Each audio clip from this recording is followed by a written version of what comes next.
Hello and welcome to the Appalachian Trail, the show that takes the mystery out of wine and puts the fun back in. I'm your host, Ruben M. Now quick, what's the biggest wine producing region in the world?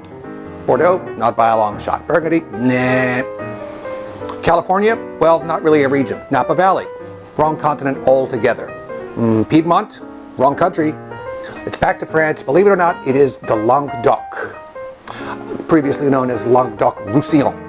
The Languedoc is responsible for nearly 1/3 of France's entire wine output, and despite having its vines decreased by more than a quarter between 2001 and 2009, it still has an output rivaling that of the entire United States. The Languedoc-Roussillon region gained VDQS status, that is Vin de Qualité Supérieure, in 1961, and gained AOC, that is Appellation Contrôlée status, in 1985. In 2006, it became simply the Languedoc AOC. Despite being such a young appellation, it has some of France's and some of the world's oldest vines. They were planted by the ancient Greeks and cultivated later by the Romans. The region is vast. It runs from the Pyrenees down to the Mediterranean in the south and to the Spanish border. The number of varietals there, including, let's see,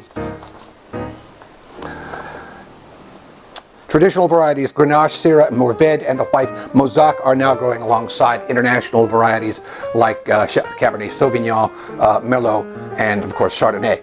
Believe it or not, the production of sparkling wines in Languedoc predates Champagne by at least 200 years, and that's just what we can prove with written record.